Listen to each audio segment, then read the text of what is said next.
Oke, salam bahagia untuk kita semua. Salam literasi. Assalamualaikum warahmatullahi wabarakatuh. Salam bahagia sekali lagi Pak Ranto sampaikan dan salam sehat, salam semangat, sukses dan bahagia. Apa kabar sahabat literasi pada kesempatan hari ini? Semoga selalu ada dalam keadaan sehat walafiat, tidak kurang suatu apapun. Dan pastinya kita harus bahagia terlebih dahulu. Karena dengan bahagia kita bisa lebih nyaman melakukan aktivitas apapun itu. Baik, sahabat literasi dimanapun berada, pada kesempatan hari ini izinkanlah saya untuk menyapa langsung dengan teman-teman di channel YouTube Pak Hermanto. Dan alhamdulillah pada kesempatan hari ini Pak Hermanto bisa langsung sekali lagi menyapa teman-teman dengan materi-materi yang sudah Pak Hermanto sampaikan, tentunya kerangka tentang bagaimana penggunaan bahasa Indonesia dalam sudut pandang penulisan karya ilmiah. Dan mari kita mulai sesi kita pada jumpaan kali ini dengan berucap doa terlebih dahulu menurut agama dan kepercayaan masing-masing. Berdoa dipersilahkan.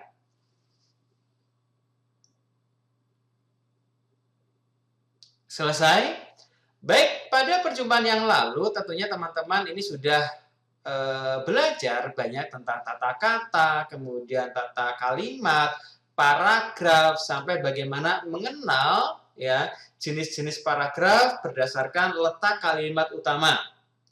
Dan pada pertemuan yang lalu, teman-teman sudah memahami dan memperagakan juga tentang paragraf deduktif, induktif, campuran atau deduktif-induktif, kemudian juga deskriptif narasi, dan tentu juga ada yang mengatakan paragraf ineratif. Tentunya teman-teman sudah paham karena sudah sudah memperagakan dengan baik dari contoh-contoh tipe paragraf itu sendiri.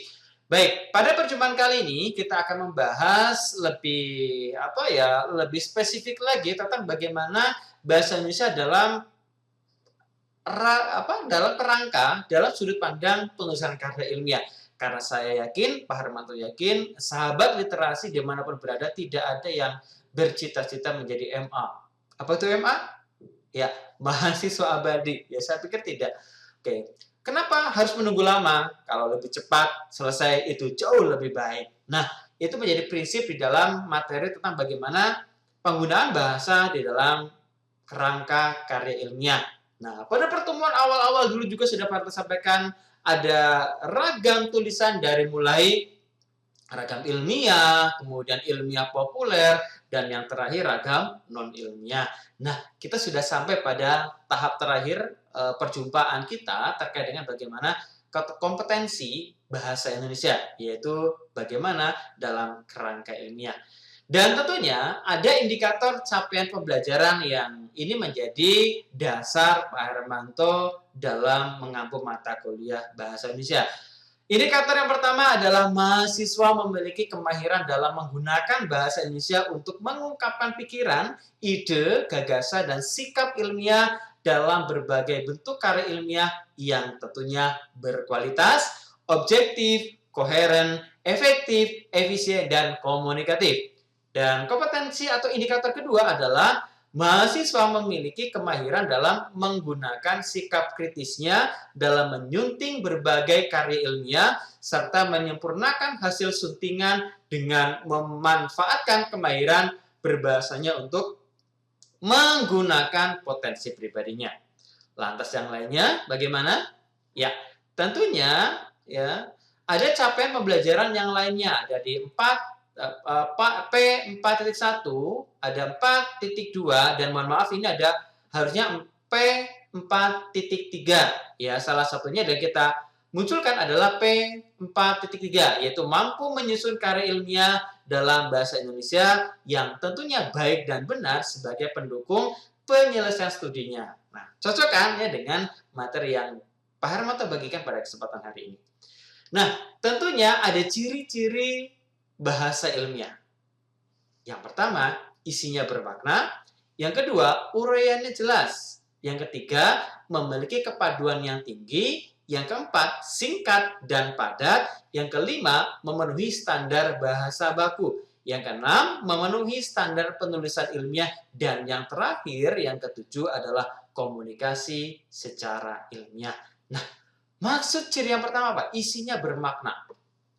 Nah, sudah barang tentu ketika kita berbicara tentang ilmiah, ya pasti ada ide pokok, ada informasi yang dimunculkan, dan tentunya memiliki makna-makna yang harus diterjemahkan, dan setelah diterjemahkan, dianalisis, baru kemudian di-share, dibagikan dari informasi yang dimunculkan.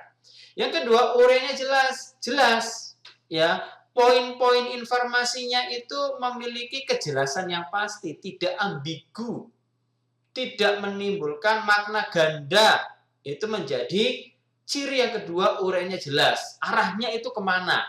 Sehingga apa? Muncul adanya masalah, kemudian rumusan masalah, tujuannya apa, hipotesisnya bagaimana, sehingga masuk dalam pembahasan serta kesimpulan yang jelas dari apa yang menjadi bahan pertanyaan di awal.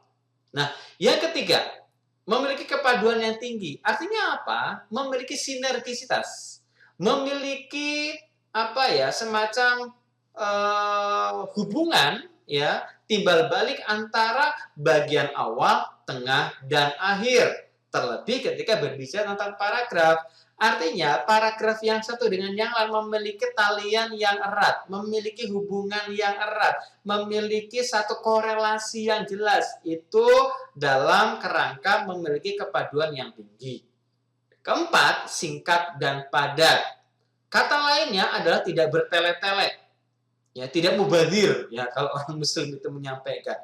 Artinya berbicara ataupun dalam penulisan di sini artinya tidak kemudian kemana-mana, tapi tetap fokus pada kajian utama tadi. Nah, yang kelima, memenuhi standar bahasa baku. Standarnya bagaimana, Pak, untuk bisa mengetahui? Ya, yang jelas yang pertama adalah bagaimana teknik-teknik di dalam penyusunan.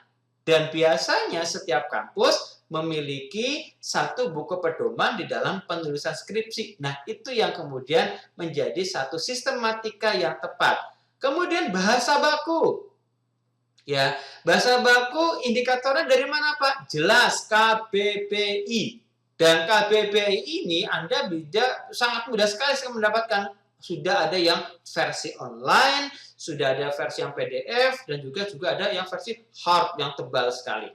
Nah, gitu ya. Nah, kemudian keenam, memenuhi standar penulisan ilmiah. Jelas, standar ini tentunya setiap lembaga itu berbeda-beda. Lantas bagaimana Pak untuk bisa memahaminya? Ya, standarnya adalah kita lihat bagaimana teknik selingkung yang dimunculkan. Loh, kok Pak ada istilah lain? Teknik selingkung. Bukan teknik selingkuh loh ya. Teknik selingkung. Nah, artinya apa? Lingkungan di kampus Anda belum tentu sama sistematikanya seperti di kampus yang lain. Karena setiap lembaga memiliki kekhasan, memiliki kriteria, memiliki buku pedoman skripsi yang berbeda-beda, sehingga di sini ada teknik selingkung. Itu lebih aman ketika Anda nanti ketika proposal skripsi biasanya dari pihak lembaga Anda akan membagikan buku pedoman penulisan skripsi terkait dengan bagaimana standar sistematika, standar bahasanya bagaimana, kemudian tata letak, font, dan lain sebagainya. Luaran-luarannya biasanya akan dimunculkan pada buku pedoman skripsi. Dan yang terakhir adalah komunikasi secara ilmiah. Jelas, komunikasi secara ilmiah ini berkaitan dengan bagaimana gaya, bagaimana cara kita mempresentasikan, kita mengkomunikasikan. Jelas, kalau ragam lisan ya bukan kategorinya baku dan tidak baku, tetapi ragam formal, semi formal, dan non formal. Tetapi karena ini ragam bahasa ilmiah, jelas menggunakan ragam formal. Sehingga kalau Anda menggunakan kalau ya itu sering sekali Pak Hermanto mendengarkan kata-kata kalau gitu ya. Kalau gitu ya. Kemudian aku. Nah, kalau bisa aku janganlah digunakan dalam kerangka komunikasi ragam formal ya, saya atau kemudian penulis gitu ya, sehingga ini bisa menjadi satu ciri yang terakhir yaitu komunikasi secara ilmiah. Kemudian, nah ini yang menjadi capaian kita pada kesempatan hari ini. Penggunaan bahasa dalam karya ilmiah. Ya, pemilihan atau penggunaan bahasa merupakan hal yang sangat krusial dalam penulisan karya ilmiah atau sering disebut dengan singkatan KI. Tujuannya apa? Jelas tujuannya adalah agar para apa ya, agar apa yang disampaikan ini harus diedit dulu ya. Agar apa yang disampaikan oleh penulis bisa dipahami oleh pembaca. Misalkan penulis menyampaikan A, berarti apa yang didapatkan oleh pembaca berarti A juga. Jangan sampai penulis menyampaikan A, tetapi yang didapatkan oleh pembaca itu D atau Z, kan terlalu jauh sekali gitu ya, sehingga terjadi mispersepsi ya atau miskomunikasi. Oleh karena itu gunakan bahasa yang baik dan benar. Masih ingat kan? Ya, gunakan bahasa yang baik dan benar. Baik dalam apa? Ya, dalam situasi dan kondisi penggunanya, baik itu ragam lisan maupun ragam lisan dan ragam tulisan, dan benar adalah sesuai dengan kaidah. Ya, kaidah penulisan yang baik tadi itu ya. Capaiannya apa? Lihatnya adalah KBBI tadi. Nah, tentunya dalam penggunaan bahasa dalam karya ilmiah ada ketentuannya. Yang pertama, bahasa yang digunakan adalah bahasa Indonesia baku sebagaimana termuat dalam Pedoman Umum Penggunaan Bahasa Indonesia. Itu yang pertama. Yang kedua, struktur kalimat dibuat lengkap. Dalam arti ada S subjek, P predikat, kemudian O objek dan atau keterangan. Yang ketiga, satu alinea atau satu paragraf ini terdiri atas minimal 2 kalimat. Ayo, kemarin siapa yang membuat laporan itu hanya ada 1 kalimat dalam 1 paragraf. Masih ada ya? Oke, padahal syarat sebuah alinea atau paragraf itu terdiri atas 2 kalimat yang memiliki peran satu sebagai kalimat utama dan satu sebagai kalimat penjelas. Nah, jelas ya, semoga tidak mengulangi kesalahan yang sama. Kemudian yang keempat, istilah yang digunakan adalah istilah-istilah Indonesia atau yang sudah diindonesiakan. Jika ada istilah asing, maka harus dilengkapi dengan terjemahan dari istilah tersebut. Nah, paham ya? Sampai pada materi ini, nanti kalau ada pertanyaan bisa nanti ditanyakan pada WA group ya, atau nanti langsung japri ke Pak Hermanto juga boleh. Kemudian selanjutnya yang kelima, nah ini tentang peristilahan ya atau terminologi ya. Istilah atau terminologi asing boleh digunakan jika memang belum ada padanannya ya dalam bahasa Indonesia, atau bila dirasa perlu sekali ya boleh ya.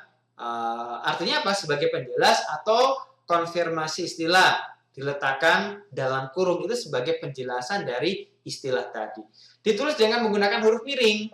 Ya, ingat ditulis dengan menggunakan huruf miring. Kemudian yang keenam, kutipan dalam bahasa asing diperkenankan. Boleh. Ya, boleh ya dalam bahasa asing, tetapi harus diterjemahkan atau dijelaskan maksud dari teks kutipan bahasa Inggris itu seperti apa, dan ditulis dengan huruf miring juga atau istilahnya italik. Kemudian nah ini sering sekali muncul ya, sering sekali muncul di dalam penulisan ya. Nah, ayo, ada yang merasa tidak? Nah, kalau ada yang merasa berarti oke ya, jangan diulang lagi. Penggunaan kata ganti orang pertama atau orang kedua, contohnya saya, aku, kami, kita, kamu ya. Pada penyajian ucapan terima kasih biasanya di bagian kata pengantar ya. Istilah saya tolong diganti menjadi penulis. Ya. Sekali lagi gunakan dengan istilah penulis.